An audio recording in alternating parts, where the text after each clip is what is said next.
ठीक है, इनमें क्या, या नेचुरल गैस। तो देखो बेटा, नेचुरल जो गैस है, देखें पढ़ कर आए थे हम, नेचुरल गैस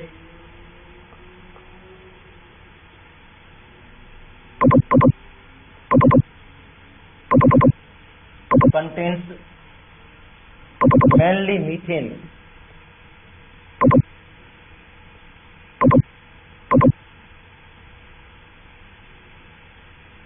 जो नेचुरल गैस है उसके अंदर मेनली मीथेन होती है।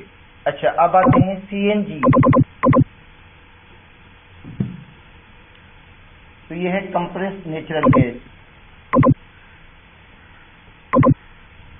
Compressed natural gas. और इसके अंदर भी क्या होगा, जो मेनली होगा वो मीथेन ही होगा, क्योंकि जाहिर है नेचुरल गैस को हमने कंप्रेस किया है, कंप्रेस करने से उसकी कंपोजिशन पे कोई फर्क नहीं पड़ेगा। अच्छा, एलएनजी, यह है लिक्विफाइड नेचुरल गैस। तो लाजिम बात है, नेचुरल गैस को लिक्विफाई किया तो भी फार्मर्स का तो वही रहेगा। मेनली मैं बात कर रहा हूं, मेनली देखो, ये नहीं कि सिर्फ मीथेन है, मेन ये होता है।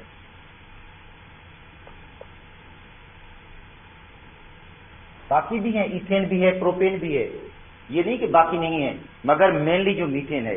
अच्छा, अब आते हैं, तो ये एक जैसे टर्म्स हैं। देखो, नेचुरल गैस, एलएनजी, सीएनजी है नेचुरल गैस, ठीक है, मगर एक हमने क्या किया, लिक्विफाइड नेचुरल गैस। अच्छा, अब आते हैं एलपीजी,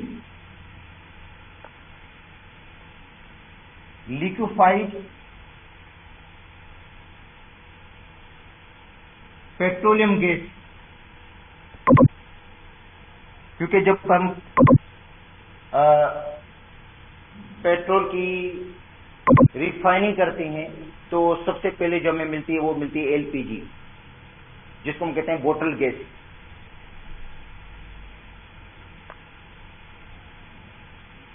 तो ये है लिक्विफाइड पेट्रोलियम गैस। इसके अंदर जो मेनली होगा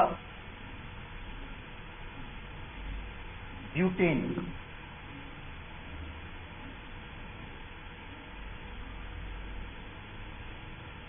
ब्यूटेन है, और प्रोपेन होता है इसके अंदर।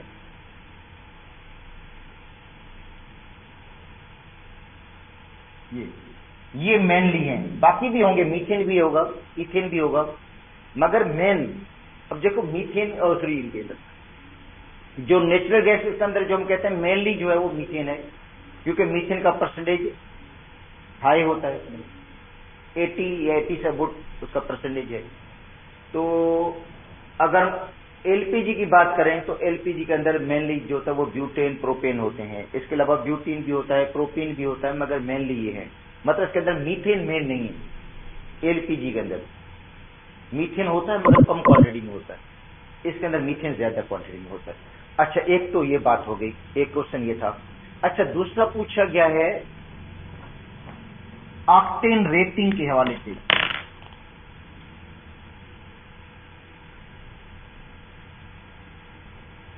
या octane number.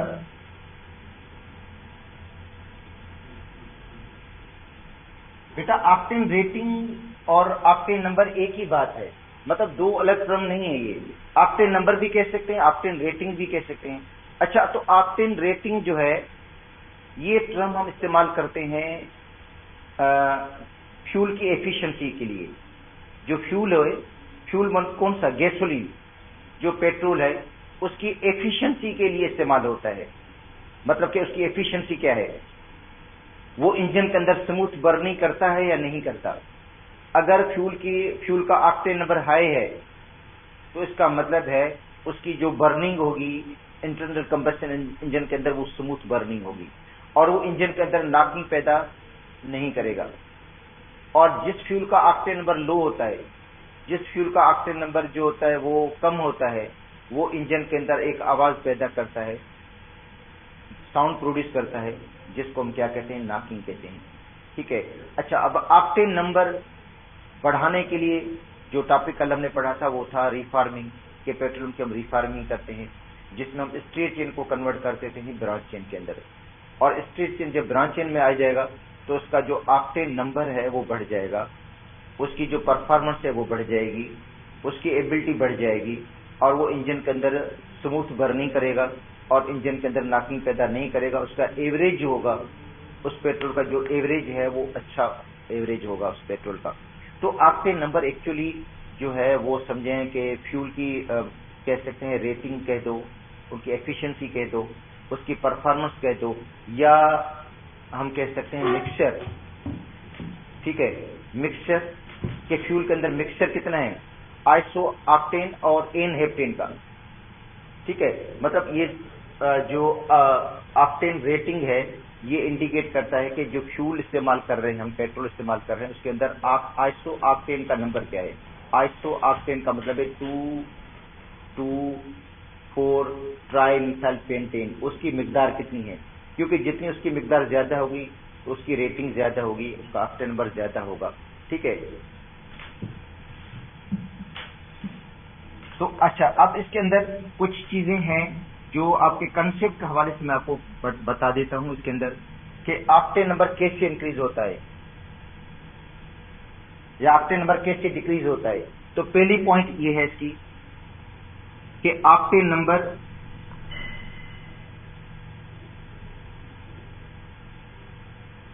Decreases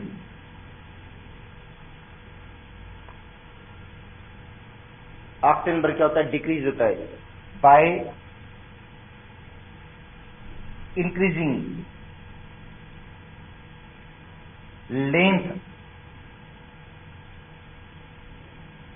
length of carbon chain.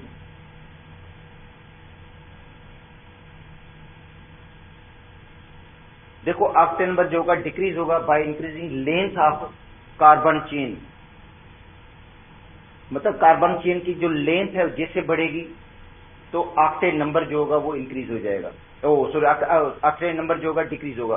तो ऑक्टेन नंबर या परफॉर्मेंस जो होती है वो डिक्रीज हो जाती है by increasing length of the chain. अच्छा, अब देखो इसमें ये है, एक है नॉर्मल पेंटेन, ये भी स्ट्रेट चेन में है।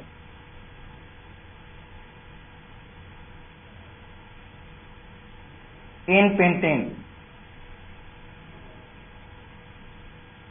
इसका जो ऑक्टेन नंबर है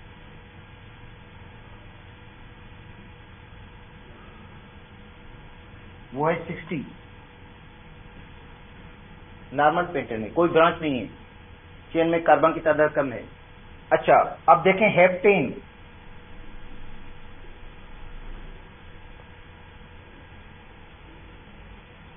ये हेप्टेन है जिसके अंदर 7 कार्बन चेन के अंदर है।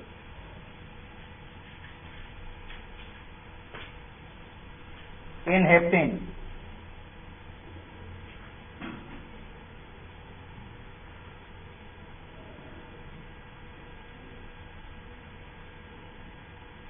Octane number 0।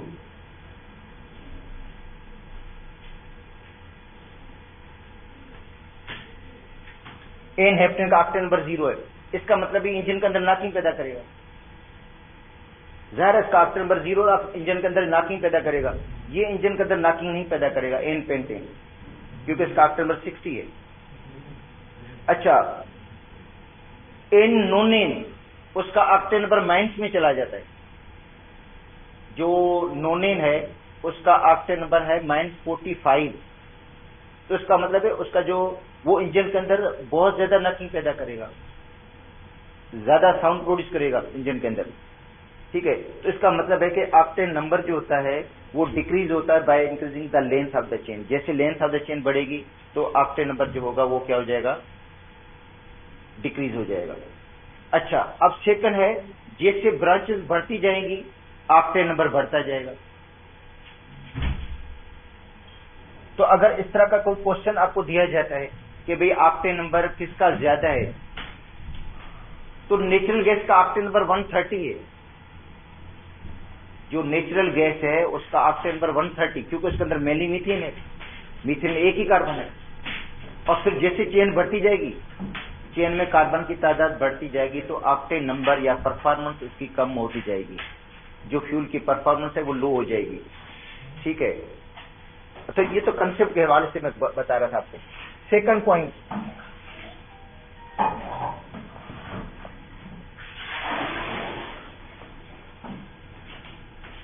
Octane number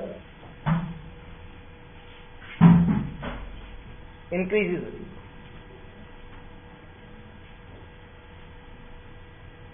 by increasing branching.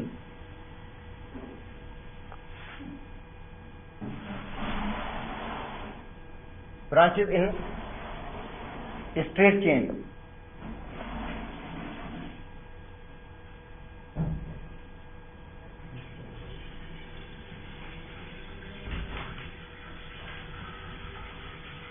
अच्छा, जितनी स्ट्रेट चेन के अंदर ज्यादा ब्रांचेस होंगी ऑक्टेन नंबर बढ़ जाएगा।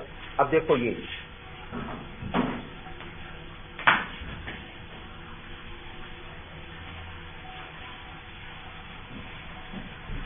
नॉर्मल पेंटेन, कोई ब्रांच नहीं है,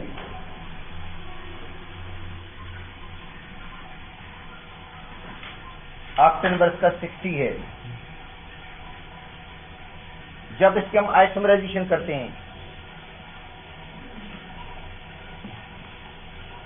कैटलिस्ट यूज करेंगे और हीट भी देंगे इसको। ठीक है, कैटलिस्ट कौन सा यूज करेंगे? Al2O3, और हीट भी देंगे तो बन जाएगा आइसोपेंटेन, मतलब ब्रांच हो जाएगी इसके अंदर।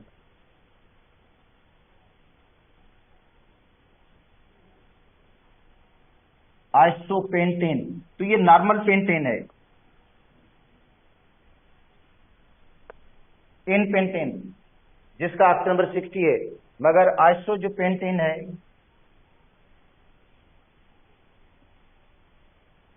इसका जो ऑक्टेन नंबर है या ऑक्टेन रेटिंग कह दो, वो 90 होता है। मतलब ऑक्टेन नंबर बढ़ गया, परफॉर्मेंस बढ़ गई, स्मूथ बर्निंग करेगा। अच्छा, अब आते हैं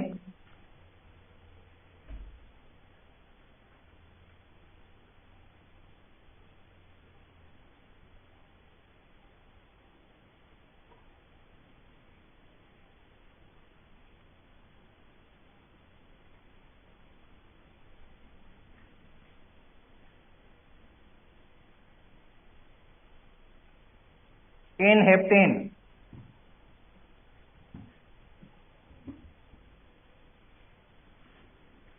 एन हेप्टेन जिसका ऑक्टेन नंबर है 0।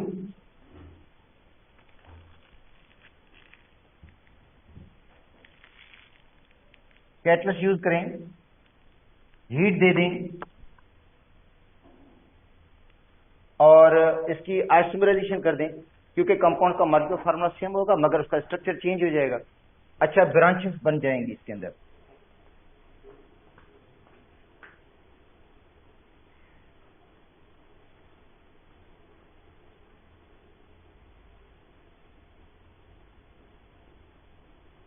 तो ये हो गया 2, देखो 4 की चेन है, 4 कार्बन की चेन है, 1 2 3 4, 4 कार्बन की चेन होगी, ब्यूटेन होगा।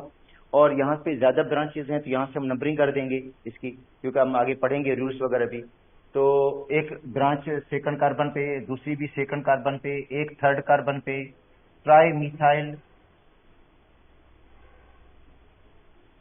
ब्यूटेन। इसका जो ऑक्टेन नंबर है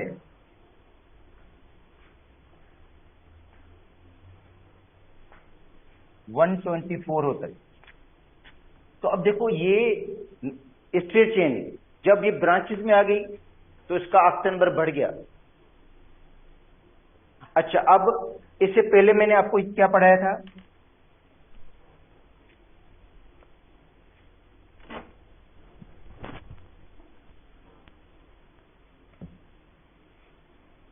एन ऑक्टेन, ये बेटा नॉर्मल ऑक्टेन है, नॉर्मल ऑक्टेन है, मैंने CH3 लिखा, उसके बाद CH2 होल 6 कर दिया, CH2 6 मरतबा रिपीट होगा। इसको शॉर्टकट में मैंने इस तरह लिख दिया CH2 होल 6, क्योंकि लंबी चेन बन जाती फिर, इसलिए मैंने इसको मतलब इसको शॉर्टकट में लिखा CH2 होल 6 कर दिया। अगर आप लिखना चाहते हैं तो CH2 6 मरतबा लिख दें। अच्छा, अब क्या करेंगे, इसको हीट देंगे और कैटलिस्ट यूज करेंगे।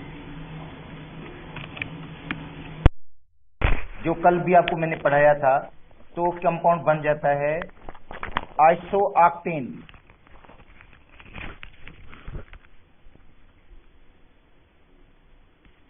क्या बन जाता है? आइसोऑक्टेन।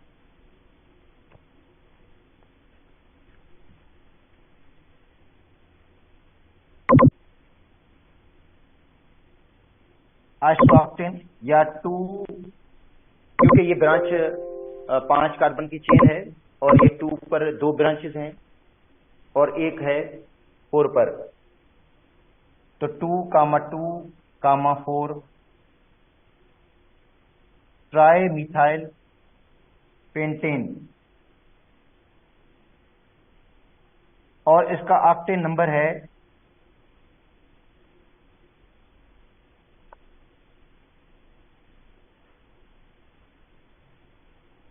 100। अच्छा, अब देखो इसके अंदर भी 3 ब्रांचेज हैं, इसके अंदर भी 3 ब्रांचेज हैं, मगर इसका ऑक्टेन नंबर क्या है, ज्यादा क्यों है? अगर हो सकता है ऐसा कोई क्वेश्चन आपको आ जाए, फिर आप कंफ्यूज हो जाएंगे कि आप ब्रांचेस पे चले जाएंगे कि ब्रांचेस तो दोनों में बराबर हैं, फिर ऑक्टेन नंबर इसका ज्यादा क्यों है?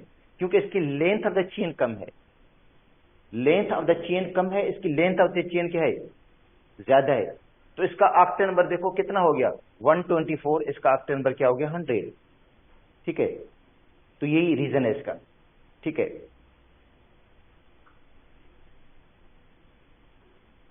तो इसका मतलब है फ्यूल के अंदर जितनी ज्यादा ब्रांचेस होंगी उतना ऑक्टेन नंबर जो होगा वो क्या होगा, हाई होगा। अच्छा, अब देखो क्वेश्चन आ जाता है, mixture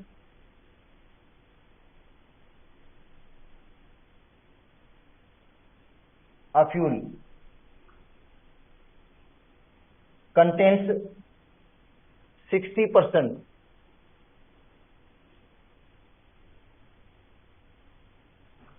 isooctane.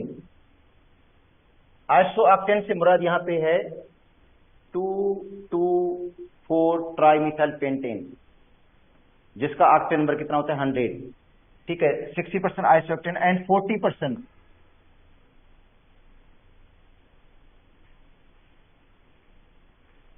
N heptane.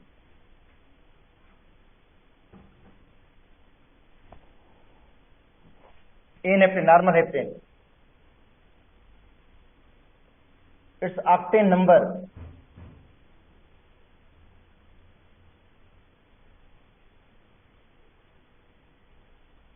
Will be 60।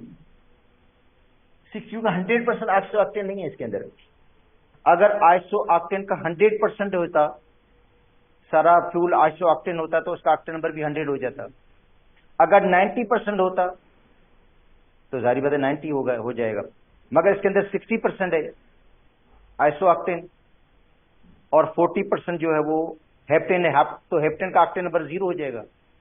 जो हेप्टेन का ऑक्टेन नंबर है वो क्या होगा, 0 होगा। और बाकी जो आइसोऑक्टेन है उसका ऑक्टेन नंबर वैसे होता है 100, मगर उसका परसेंटेज 60 है तो 60 होगा। 70% होगा तो 70 हो जाएगा ऑक्टेन नंबर। अगर 100 है फ्यूल के अंदर तो उसका ऑक्टेन नंबर भी 100 होगा। तो ऑक्टेन नंबर जो होता है वो मतलब देखा जाता है कि फ्यूल के अंदर आइसोऑक्टेन का कितना परसेंटेज है, मतलब क्योंकि एक्चुअली जो हम फ्यूल इस्तेमाल करते हैं उसके अंदर आइसोऑक्टेन ही होता है, ऑक्टेन होता है। ठीक है, तो फ्यूल के अंदर देखा जाता है कि आइसोऑक्टेन का कितना परसेंटेज है, वहां से ऑक्टेन नंबर को डिटरमाइन किया जाता है, वहां से उसकी परफॉर्मेंस को देखा जाता है कि उसकी फ्यूल की परफॉर्मेंस क्या है। जितना आइसोऑक्टेन की मिकदार ज्यादा होगी फ्यूल के अंदर, उतना उसका ऑक्टेन रेटिंग क्या होगी, ज्यादा होगी, इसकी परफॉर्मेंस भी क्या होगी, ज्यादा होगी। जितना आइसोऑक्टेन की मिकदार कम होगी फ्यूल के अंदर, उतनी उसकी जो रेटिंग होगी वो कम होगी, ऑक्टेन नंबर भी इसका कम होगा। अच्छा, उसके बाद एक चीज और भी है ऑक्टेन नंबर के हवाले से, तीसरी point,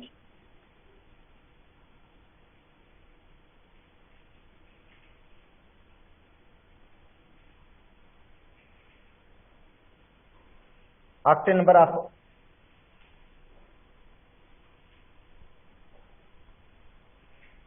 hydrocarbon is more containing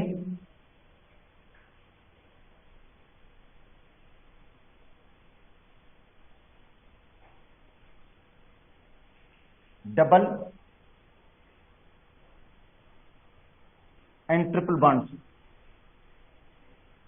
जिनमें डबल बॉन्ड्स होते हैं या ट्रिपल बॉन्ड्स होते हैं उनका ऑक्टेन नंबर क्या होता है, ज्यादा होता है। मतलब ऐसा फ्यूल जिसके अंदर डबल बॉन्ड्स हैं, जिनको मैंने आपको पहले पढ़ाया दिया था, ओलिफिन्स, ओलिफिन्स अल्कीन्स को कहते हैं, ठीक है। तो ओलिफिन्स जो हैं उनका ऑक्टेन नंबर क्या होता है, ज्यादा होता है, मतलब डबल बॉन्ड वाले। दूसरा ट्रिपल बॉन्ड वाले, तो जिन हाइड्रोकार्बन में डबल या ट्रिपल बॉन्ड होंगे उनका ऑक्टेन नंबर क्या होगा, ज्यादा होगा। या फ्यूल जिसके अंदर ओलिफिन की मिकदार ज्यादा है तो इसका मतलब इसका ऑक्टेन नंबर भी क्या होगा, ज्यादा होगा, ठीक है। चौथी पॉइंट,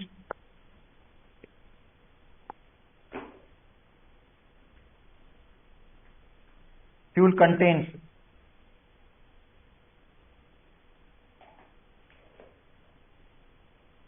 साइक्लोअल्केन।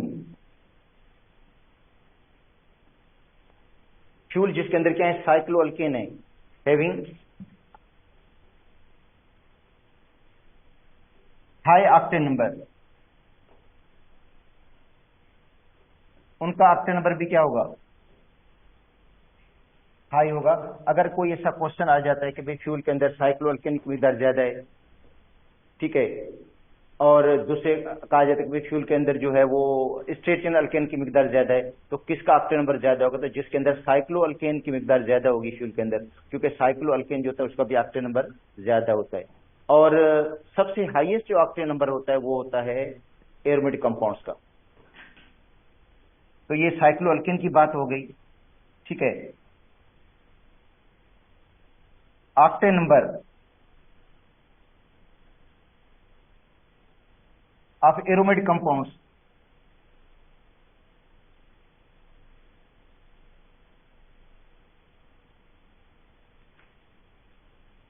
is very high।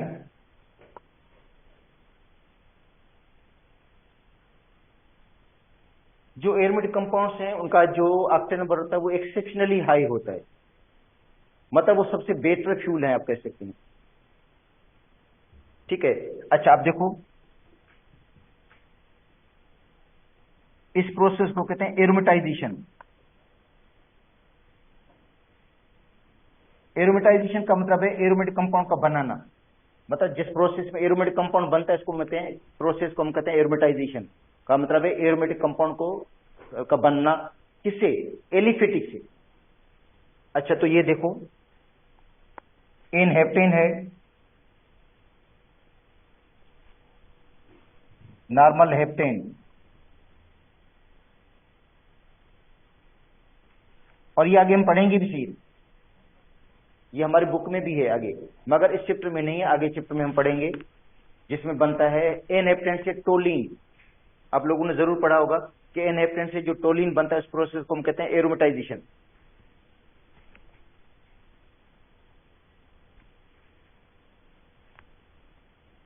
ठीक है, ये एन हेप्टेन हो गया।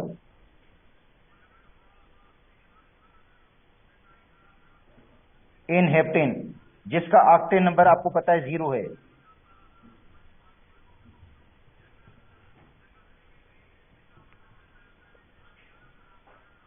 और जब हम कैटलिस्ट यूज करेंगे Al2O3 SiO2 और उसको हीट भी देंगे तो क्या हो जाएगा, एक एरोमेटिक कंपाउंड बन जाता है टोलीन, एक एरोमेटिक कंपाउंड बन जाता है टोलीन plus 4H2, 4 molecule hydrogen gas के रिलीज हो जाते हैं, टोलीन बन गया। और ये एक एरोमेटिक कंपाउंड है, इसका जो ऑक्टेन नंबर है 104 है।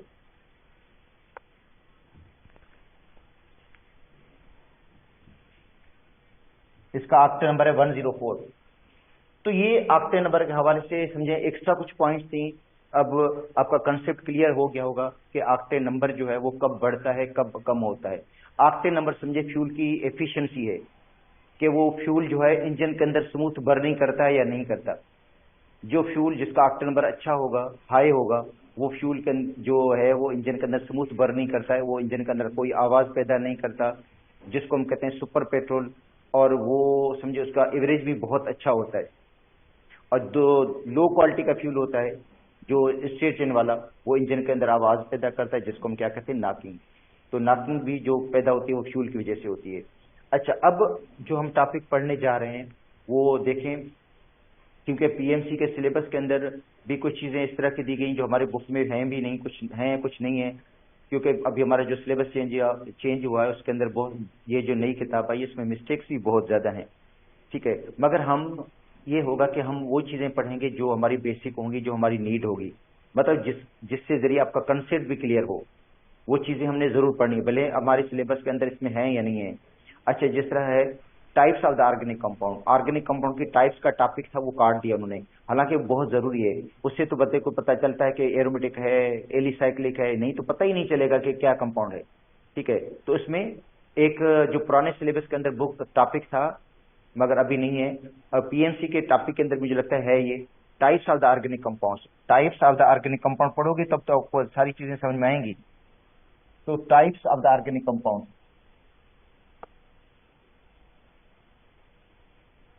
या क्लासिफिकेशन ऑफ ऑर्गेनिक कंपाउंड्स,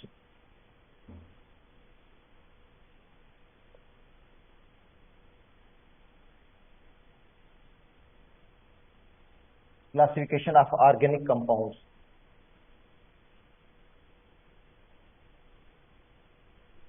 बेटा ये बेसिक है, जाहिर है ऑर्गेनिक कंपाउंड केमिस्ट्री पढ़ रहे हैं तो कम से कम हमें क्लासिफिकेशन का तो पता होना चाहिए कि ऑर्गेनिक कंपाउंड की क्लासिफिकेशन क्या है, ऑर्गेनिक कंपाउंड को किस तरह क्लासिफाई करते हैं। तो ऑर्गेनिक जो कंपाउंड्स हैं उनको हम क्लासिफाई करते हैं, उनकी हम दर्जाबंदी करते हैं, एक ओपन चेन में और दूसरा क्लोज चेन में। ठीक है, तो एक होते हैं, देखो ऑर्गेनिक कंपाउंड, एक होते हैं ओपन चेन, जिनकी चेन ओपन होती है, या असाइक्लिक।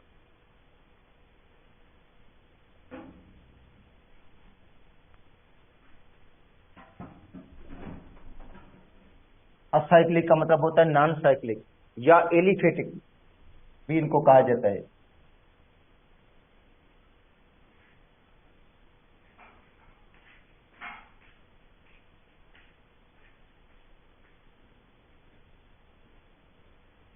और दूसरे होते हैं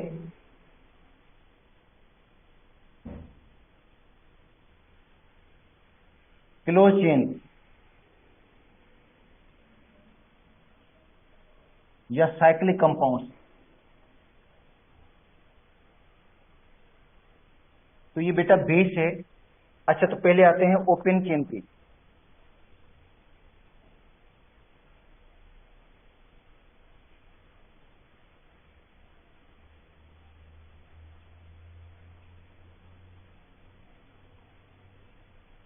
the organic compound,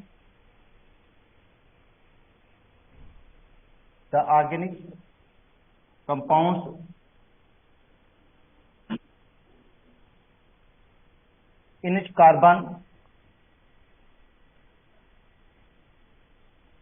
is linked, carbon जो होता है वो लिंक होता है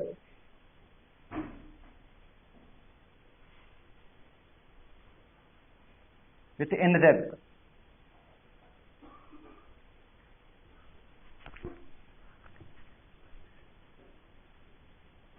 कार्बन टू फॉर्म चेन्स। देखो ऑर्गेनिक कंपाउंड है in which carbon is linked with another carbon to form chain. अच्छा, दीज चेन्स में बी स्ट्रेट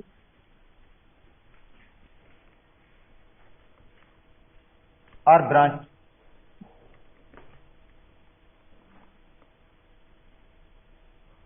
देखो ये जो चेन्स हैं वो स्ट्रेट भी हो सकती हैं, ब्रांच वाली भी हो सकती हैं।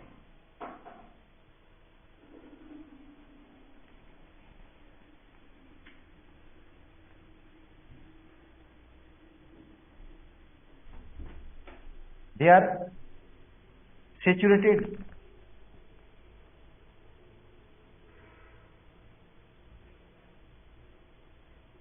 मतलब अल्केन्स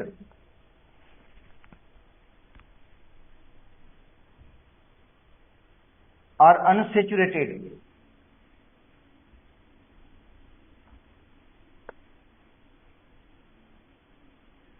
ये सेचुरेटेड भी हो सकते हैं और अनसेचुरेटेड भी हो सकते हैं।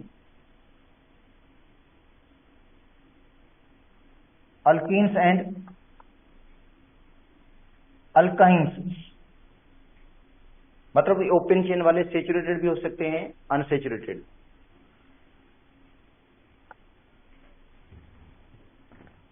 They are known as aliphatic compounds.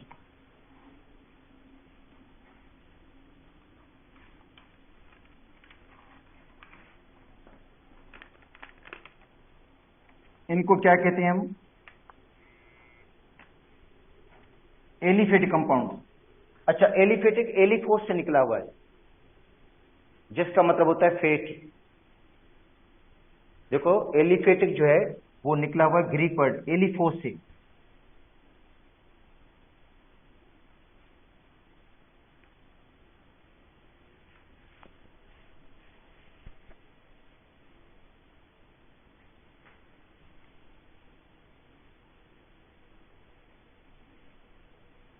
जिसका मतलब क्या होता है फेट। इसका मतलब है इनके कंपाउंड की जब शुरुआत में किसी की स्टडी की गई थी शुरुआत में, तो किसी के अंदर फेट मौजूद था।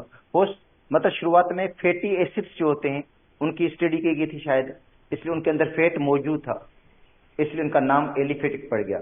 अब लाजमी नहीं कि सबके अंदर फैट हो, फैट नहीं होता सबके अंदर, मगर फिर भी नाम एक मशहूर हो गया या नाम एक पड़ गया। जैसे एरोमेटिक कंपाउंड्स के ऊपर नाम पड़ गया, एरोमा का मतलब प्लीजेंट से मिलकर जैसे, तो इनका भी नाम ऐसे पड़ गया है एलिफेटिक। ठीक है, तो अब जिनके अंदर फैट नहीं भी है मगर कहते हम इसको एलिफेटिक ही हैं। मतलब ओपन चेन वाले कंपाउंड्स जो होते हैं अल्केन्स, अल्कीन्स, साइक्लोल सॉरी जो अल्केन्स हैं, अल्कीन्स हैं और अल्काइंस हैं, सबको हम एलिफेटिक ही बोलते हैं। ठीक है। अच्छा, अब इनमें देखो एक आते हैं स्ट्रेट चेन वाले,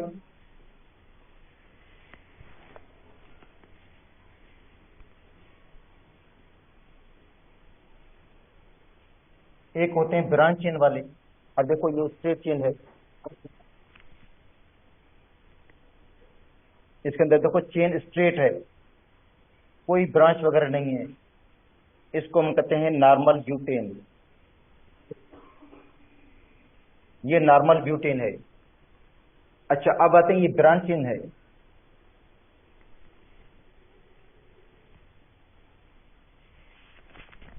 इसके अंदर ब्रांचेस हैं।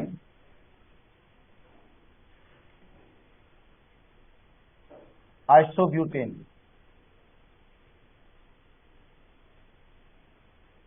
सेकंड पे एक ब्रांच हो गई।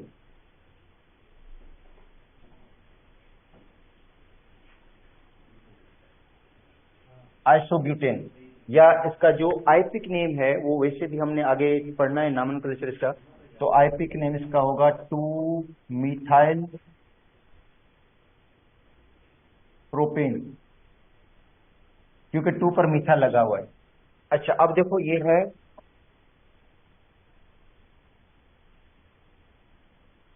Normal pentane.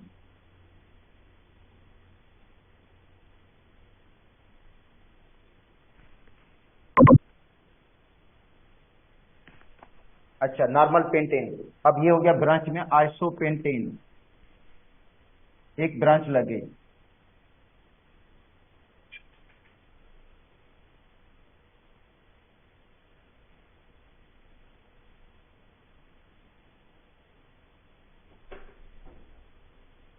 आइसोपेंटेन। अच्छा, एक और ब्रांच लग गई इसके ऊपर, तो ये बन गया नियोपेंटेन।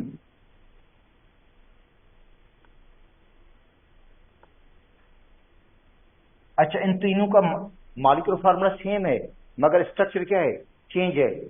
तो इस प्रॉपर्टी को हम क्या कहते हैं, आइसोमेरिज्म कहते हैं, कि compounds having same molecular formula different structure formula. जो आपको मैंने शुरुआत में बताया था कि ऑर्गेनिक कंपाउंड्स जो हैं उनकी तादाद ज्यादा क्यों है, उसका रीजन एक आइसोमराइजेशन भी है, आइसोमर्स बनाते हैं ये। तो ये नियोपेंटेन है।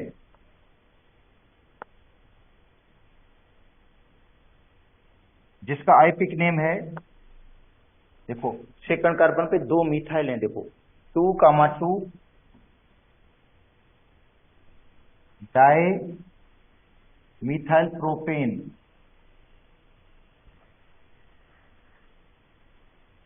अच्छा, इसके अंदर ब्यूटीन भी आ जाएगा।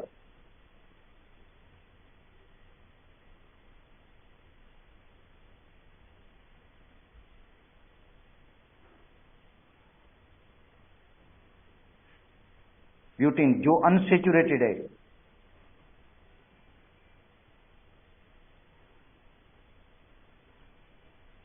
वन ब्यूटीन, क्योंकि 1 पे डबल बॉन्ड है। अच्छा, अब देखो इसके अंदर भी ब्रांचेस आ सकती हैं, इसमें भी देखो ब्रांचेस होगी। इसका मतलब है अनसेचुरेटेड के अंदर भी ब्रांचेस होंगी। आइसोब्यूटाइलीन,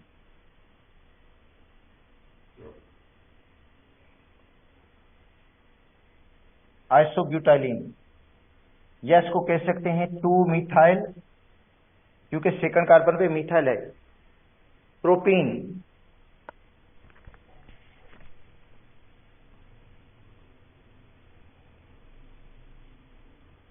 तो ये मैं आपको बता रहा था कि ये चेन ओपन चेन है, जिनके अंदर एक स्ट्रेट चेन भी आ जाते हैं, दूसरा ब्रांच चेन।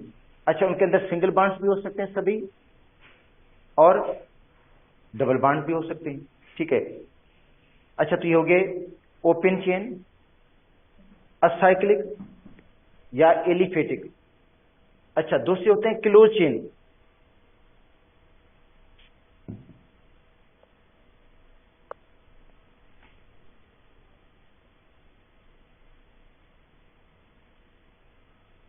या cyclic compound.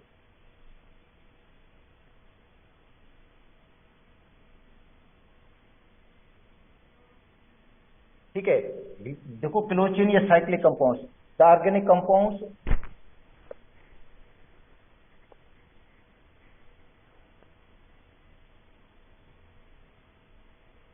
which contain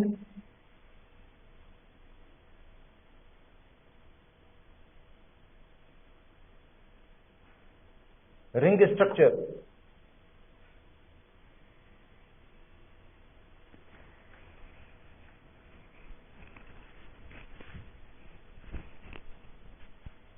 which contain at least one ring,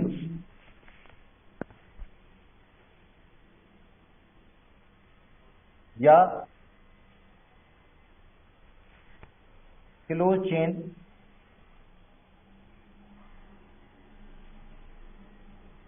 atoms, या उनके अंदर जो एटम्स हैं वो क्या हों, क्लोज चेन वाले हों।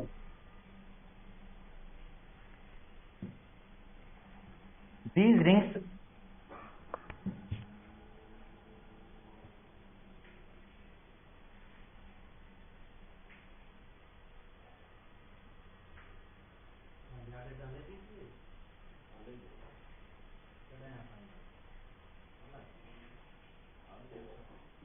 may be monocyclic.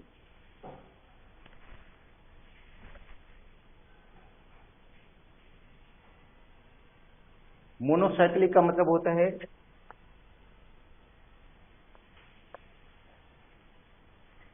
One ring, और पॉलीसाइक्लिक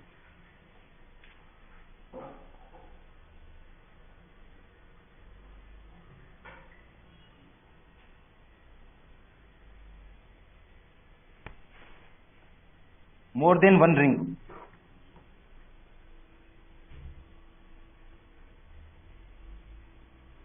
देखो, organic compounds which contain at least one ring या close chain atoms, these rings में बी मोनोसाइक्लिक,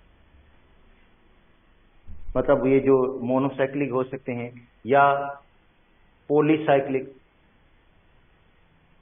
ठीक है।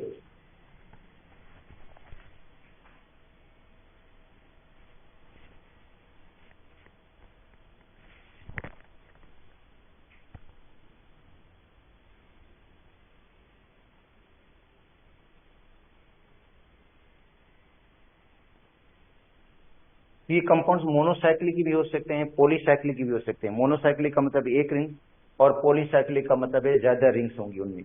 अच्छा, दे आर फर्दर डिवाइडेड।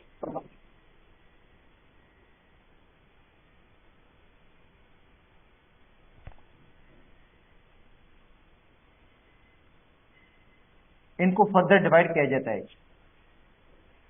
ये जो क्लोज चेन कंपाउंड्स हैं इनको फर्दर डिवाइड किया जाता है। एक होता है होमोसाइक्लिक,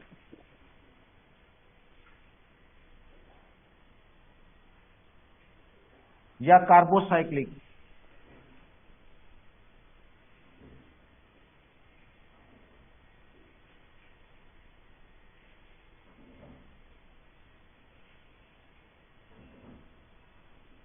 देखो, होमोसाइक्लिक या कार्बोसाइक्लिक। अच्छा, दूसरा होता है हेटेरोसाइक्लिक।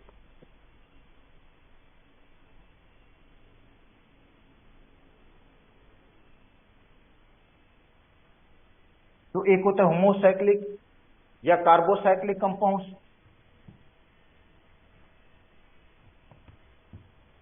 अच्छा, दूसरा होता है हेटेरोसाइक्लिक कंपाउंड्स।